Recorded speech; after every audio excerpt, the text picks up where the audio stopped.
سرکردایتی شپیل پیش روژه ده داخویانیه که در آگاهان گوان سروک شپیل سیامت حاجو جه پوستاوی بدور خستنه ده داخویانیه ده که کوپیا که جه گهیشتی روداوه سرکردایتی شپیل پیش روژه رادگینه گوان سروک شپیل جه پوستاوی بدور خستیه لگوری داخویانی سیامت حاجو پابندی بریارین سرکردایتی پارتیا خو نبویه و به بریارین تکانه تفگریایه جهاد حسو اندام سرکردایتی شپیل پیش روژه و نونره وی ده ناوا انکسیده لباشور کردستان جروداوی را تکس کرد که سرکردایتی شپیل اف بریار در حق سیامت حاجو دایه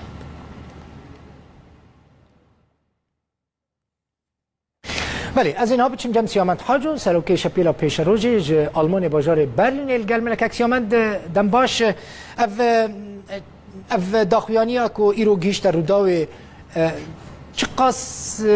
راسته چقاس نراسته لسر به چه بیشی؟ روش باش که اکتر بخینم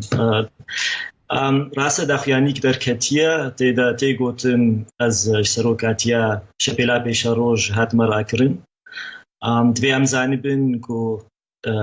دستورا شپیل مفنادی تهیزی شپیل گو سروکی شپیل وظیفه‌ای ناکه راکه اف مافی کنگرتنیا از کنگرده هات مهل بجارتن و دستور بیجه از کنگرده از کار مرمرا کرن اویک یاد دوا هر کس کاری داخویانی که درخه یعنی ده اندامی سیاسی بن یعنی ده کادری سیاسی کارن بیج مسروک پارتیا خو راکریه بس ابنا که نراوایا نه بریاره که اوسا نکارن بستین وکم گو دستور ماف بست دی کنگر سروک شپیل راکن و اشعالی دیو ام حاضریا کنگر دکن گره که هیبادها کنگریما چه بی از حاضریا ویناکید کم پیلک ازو حوالی خوی قیادی و کسن هند نعمد براستین خوازن کنگر چه بن حجت ادگرن زانین گو کنگر دخویات که بهور دکن جوانا که کنگر نینا دنگ جوار زیدنین خوازن خویات که بری هنگی پارچه بونه که بکن از هیوید کم نگه و شپیل پارچه ده که اکسیامند؟ شپیل پارچه نبی بلکی کسن هبن دو سه کس برنگه کی دی کار بکن بس کنگر چید بی از هیوید کم همو حوالی موارن کنگر حاضر ببین و دور دا ام ببینن کی جان سیاست یا شپیل و سرکوی کی و ایهل بجاتن وکا سروکی شپیلا پیش روژ ما فهم های بس 2 ساله از وکا سروکی شپیل بمینم پشتی ویناکید وی کنگر چه بی اف دورشو اف های وکا 2 سالیم در باس بونا جلو ما مگوش بوی وقت هبی ام هیوات ها چید کن و ویدی امی میزینن کی وی ایهل بجاتن ری ذکریش همو حوالی مرا پیشداری وی کنفرنسی کنگری هاناکی ببین از هیوید کم ورن و ام کاربن منافسه که فور بکن نه بری هنگی ام داخویانیا درخن بیجن فلان کس نما سروکی شپیلا وکم گوت مافی وانا که نینا جوینا چکرن نروابو از یک بخوا وک سروکی شپی ویج وینا ها نحاضر بوم حوالی دیجی حوالی میکوبانی اونو نری می کرسان عراقی او خوشی نحاضر بو جهاد حسو وک وجود داخویانیا خدا گون بیر آخفتنا جهاد حسو نمانو نری ما کنفرانسی ما سویه که هیوا هفته لحولیری چه بو زیدتری دور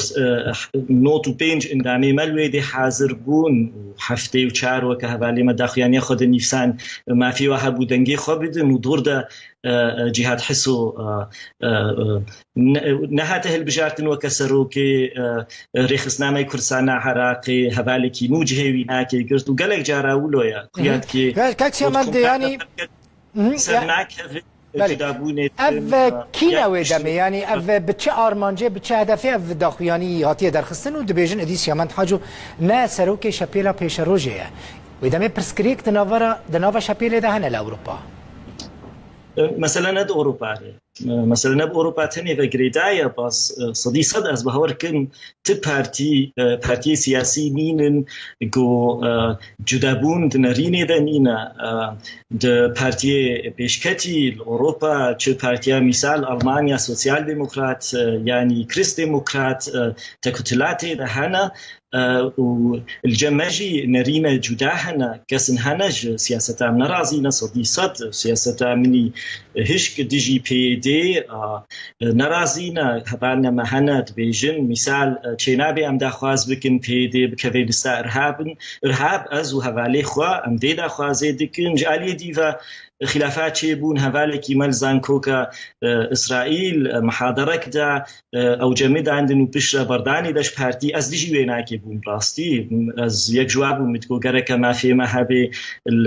دانوستانێمە جووارە هەبن دانوستانێمە برێخستنی سیڤیل وەکە زانکۆی ئیسرائیلە هەبن ئەف ناکێ دیژی یەکیتیاکە لایەک و ئەم بێژن جووارە دانوستانێمە نابن اف موقفك عنصريه عربه جركنا موقفي بارتي كسياسي كردي بهوال لما هنا جوي موقفها نرازي يا تالي او براستي قوم حزرياكم قلت نونريما هاتنه البجارتن الجلك هريما وخيات كي افكسيها بهوريا وانا كده كونغرت شبي او سرنا كيفن ولوما فيريا هادشن از بهاركم ريكا شاشه از بيتكم ورن منافسك راس بكن ورن كونغر حاضر بكن ويدي امي ميزين كي سركبي